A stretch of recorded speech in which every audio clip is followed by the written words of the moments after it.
Grizzly Acres Homestead here. Had a request by Veenstra to show a close-up of the carriage of my sawmill, so here we go. The chainsaw mounts here with two holes drilled in the bar, about 2 inches apart roughly. Here is the depth adjustment. So as you tip this down, the bar obviously goes down, and then straight down right there. That's pretty much straight down for the bar, which lately I've been cutting. I only got a 20-inch bar myself, so I've been cutting these logs pretty much straight down like this at the end. But I usually do the first pass about halfways. I sometimes do 2 or 3 passes, so I do there, then I go a couple more, and then all the way down. The thickness of the board adjusted. You loosen this up. I don't have a wrench here. Loosen this up and it slides in and out. The whole carriage, including the winch, is around 27 inches long. There's a winch on the back. I've used it once or twice. To me, it's a pain in the butt to use it, so I don't. But the handle here is nice. I can hook my leg on it and push or pull the sled back that way with that handle on my leg instead of pulling on it by hand. I usually stand right over here. I got my hand over here on the throttle on the saw, and then my other hand usually here pulling on it, but it might pull it out of there if I do it. Depending how much bad I pull, it pulls it out of there. So I sometimes just put my hand on the bottom and pull. That works pretty decent. Let me flip this out or bring it out. I can show you the underneath of this. So underneath, I just got the 2 bearings, the roller bearings on the end there. 2 in the middle for the up and down. 2 more on the end on the outside, and 2 more on the inside, which we got on both sides. Oh, I see this one's coming apart. Okay, no big deal. That's just a dust seal in them. It doesn't matter. But yeah, it works pretty good. Keeps it pretty nice and centered. I mean, when I pull on the saw, I pull over here, it kind of cockeyes it a little bit. This bearing hardly ever touches. Actually, no, that one touches and this one here touches. So this one here pretty much touches. This one pretty much touches. This one doesn't always, but it's pretty tight. I mean, there's no movement. I did adjust them so they're tight. There's a piece of outdoor carpet underneath this scraper that drags, and it helps clean the sawdust off the rail, because this rail gets covered in it. Same as this. And yeah, it's a woodland bumblebee. If you want to see the woodland bumblebee C1436 is the, or 1410 was the serial number of this one, so that's mine. But anyways, yeah, I was gonna make an adjust or some backstop clamp somehow. I just haven't got around to it. I don't need it really. But what I was gonna do is on here, this is where you clamp the originally the clamps that hold the log down. It's just an upright bar. It's got a tooth on the bottom that clamps in the bottom and one on top, which works great on a cant. But if you got a round log, these teeth only got a 1/2 inch reach, so you can't really grab a 1/2 inch log. There's no way to grab it. So what I was going to do is going to make a angle iron up and down and one on the bottom to have a 100% 90-degree angle to the blade. Because right now I gotta always adjust this a little bit, in or out, up or down. Usually gotta pull it a little bit this way to get it straight with the blade or the bar, and it's a pain to adjust. Every time you move the log you gotta adjust it, but it works. I'm not too worried about it. It's as accurate as I need it to be right now.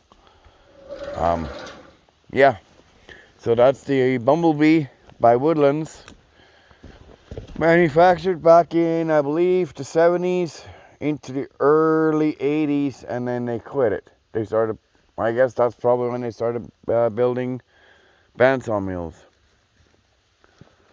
But yeah, right now I attached the log. Like I said, I got a 4x4 sitting on the 2x4s down here, just a screw holding it down, and then I got a screw holding in the back 2x6, and then through that I put a screw through it holding the log in front and back so it don't move, because when you're sawing it will pull the log back, especially around logs that are wet. It'll pull the log back and it'll eventually fall off, and it moves obviously, so this works all right. I would suggest, if you're planning on building one, because this is tippy as heck, I would suggest making these legs longer on the back side, because right out there they're even right there, basically even with the bar on top. So I would have another foot out or two. Yeah, you're gonna trip over it possibly when you're sawing. Well, once the sawdust builds up, if you don't clean it off, it'll disappear under the sawdust. But the big thing is, I gotta remember, is to shovel the sawdust out all the time, especially come winter now, before it freezes. And I gotta make me an adjuster for the height of the bed. That's right there.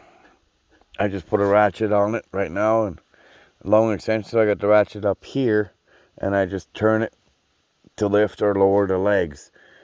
Right now I got them as low as I can go, because I only got a 20-inch bar, because right now the bar just cuts into that 2x or 4x4 here. It's cut down depending on the log. Some spots it cuts down about 1/4 inch into it, which means I got to replace the 4x4 again at some point. But whatever. That's cheap insurance instead of cutting into the logs or into the steel underneath it. The legs do collapse. They're like a scissor jack. They got a point down here with, I believe there's a roller in there, or just a flat piece that slides on the leg. The leg is out to here. So this is the pivot point, and it just has the bottom of that adjusting rod down here is just sitting in a notch. I can't really show. It's just sitting in a notch there. It's got a nut up in here. This one needs to be welded in again. It should be welded into the carriage, so when you're turning this, it'll actually lift or lower on that nut. Right now, when I do it, I gotta jam a bar in here to hold the nuts, because I can't get a socket or nothing, and they're not even a wrench. So I gotta hold that nut because it's a little tight. It's been rusty, and then just turn the top, and up and down she goes.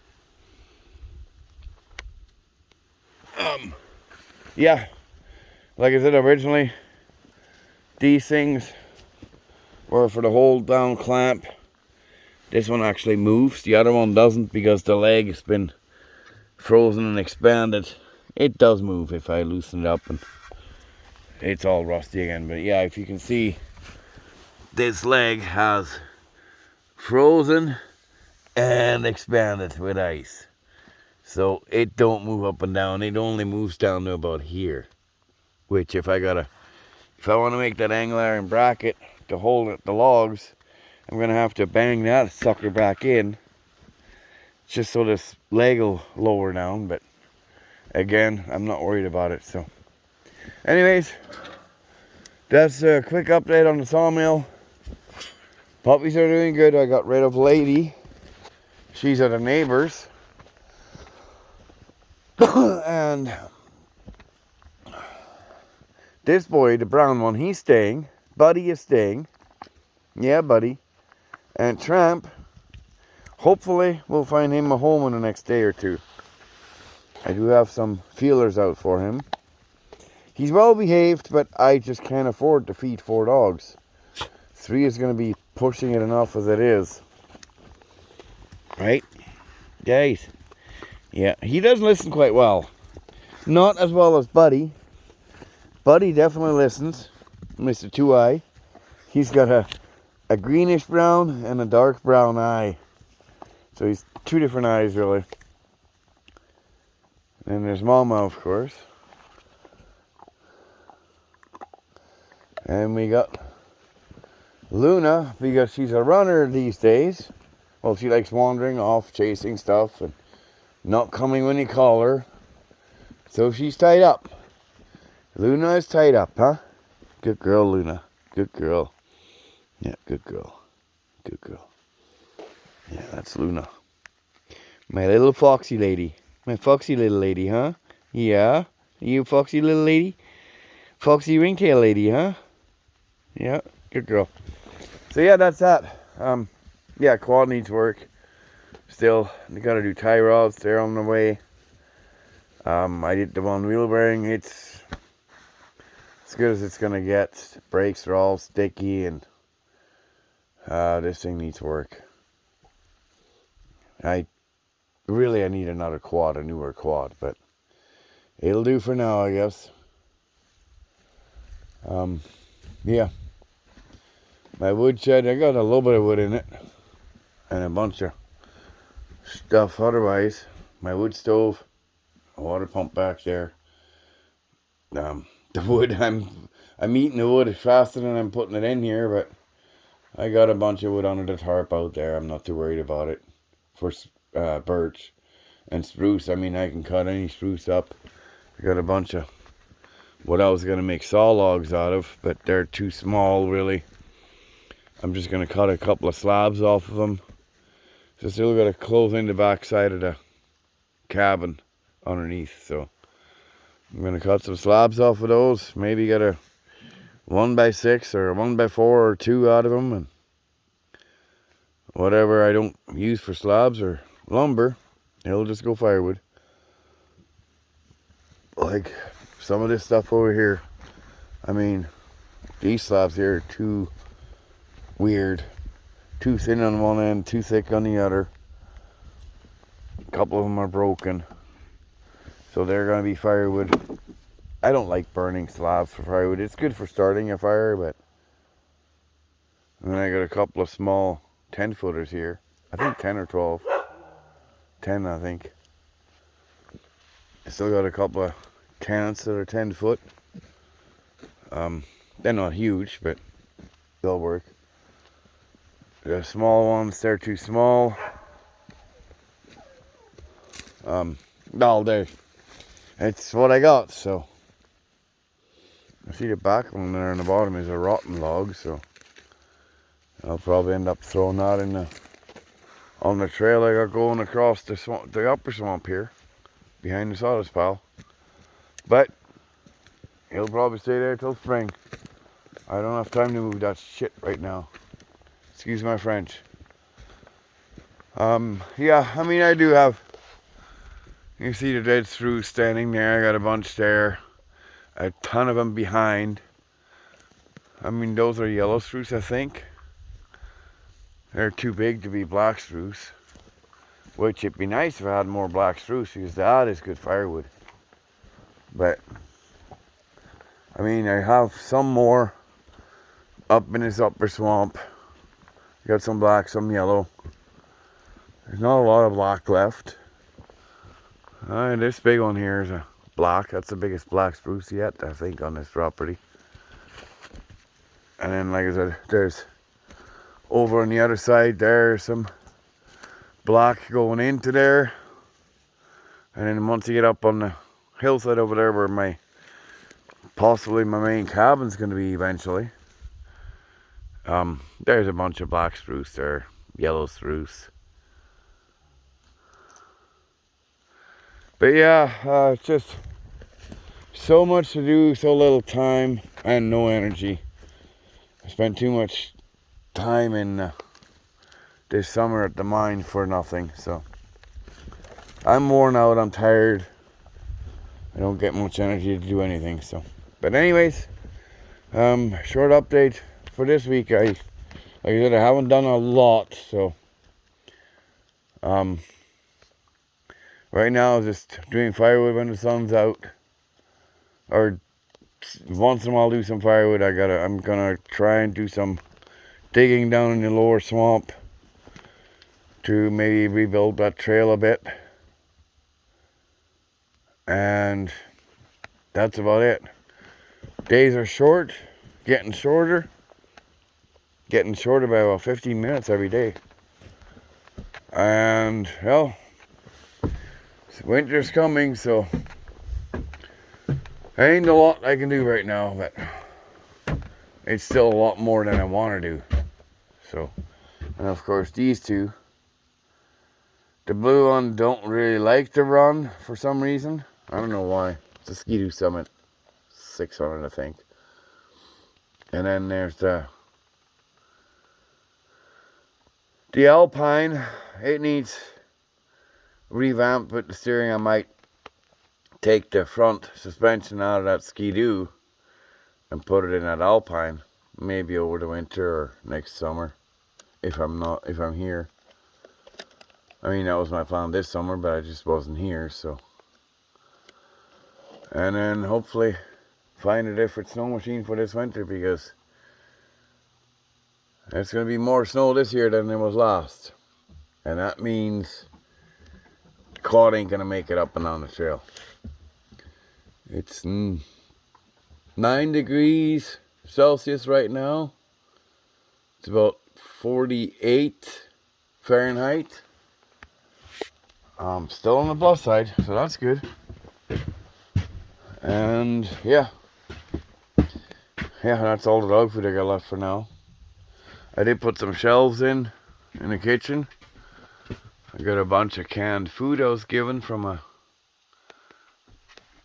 a new couple that bought a place that had a full basement, crawl space full of canned food. It's all dated 2020 to 2024. I think 23 anyways. And the guy, he doesn't mind it. He likes it. He eats it. The wife, she's a bit on the picky side, I guess, I've been told. And she's not really into eating somebody else's canned food. So, they give it away. You know, I go help them do some firewood or whatever, and that's my pay, is a bunch of canned food, which works for me. But yeah, I got some shelving up there. I made this one bigger, so I got more room for my canned food. I got to put another shelf down here, probably around here, for my plates and bowls, and then probably put another one below it for something else. But another shelf over here, probably, you know, a foot down or just above the windowsill. I don't know, somewhere's in there, just to make room. And then over here I'm going to put small shelves along this little wall here. Basically, make it for my seasonings. Because right now my seasoning is sitting on the windowsill. That's all I got for seasoning right now, and that's all I need, really. But sitting on the windowsill is not the best place for it, but it works. Yes, I gotta do dishes. That's what happens when you make dinner at night. Just for yourself, you cook, and what happens when you're done eating, you don't want to move, so you don't do dishes. I don't care. Don't bother me, I'll do dishes before I cook again. That works for me. Yeah. So that's that. Grizzly Acres and Kira say over and out. We are gone until next week sometime, I guess. Alright. See you guys. Bye-bye.